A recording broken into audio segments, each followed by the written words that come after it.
And that would be the conference I just got back from in Canada on amphibious architecture.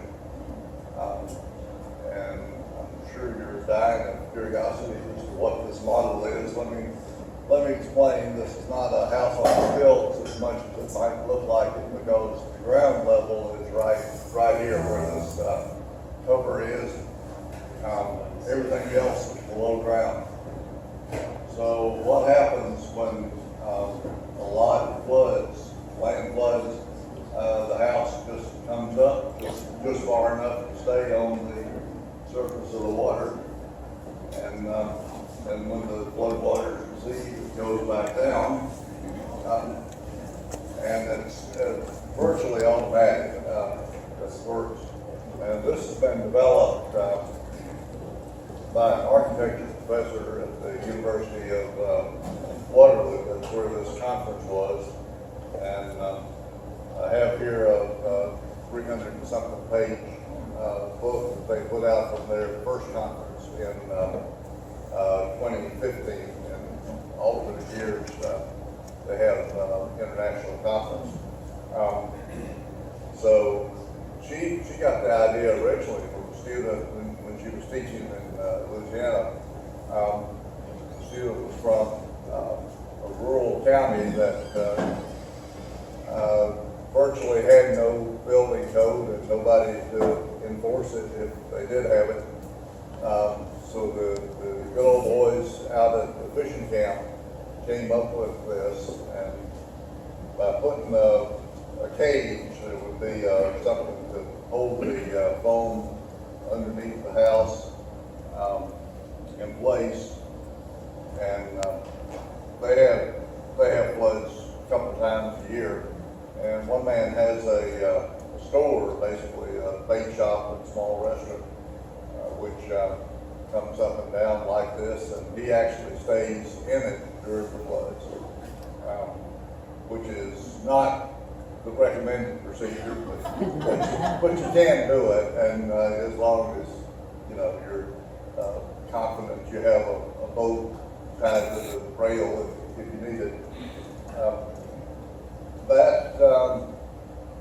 The advantages of this are many. Saves the building, obviously.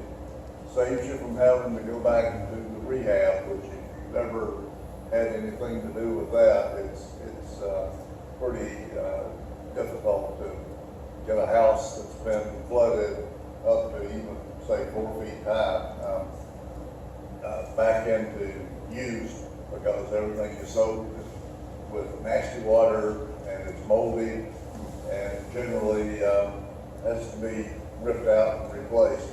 It takes forever, it costs a lot of money if you haven't done it commercially, or it takes a lot of volunteers if you do it that way. So, and there's a lot of tendency to repeat these events. Floods happen often in the same places out in the eastern part of this state, where the hog farms are and all that. We've heard about that more times than we care to admit. Most recently, I guess, with Matthew back in the fall. But before that, there was a big flood all around the Greenville area that I remember, driving out to a couple times with the Red Cross higher up that was looking into the operation of the centers, and that's, the displacement of people. That is probably the big cause, even more so than the damage to the property, all the problems that causes. One thing I'd like to emphasize, though, in an organization like this is the fact that the contents, the house, components themselves, and all of that are just thrown in the water, and that becomes a very hazardous situation. Everything from chemical, biological, and you really don't know what people have in their houses and buildings. it is a problem. I have handouts and I'll run around and give them to you.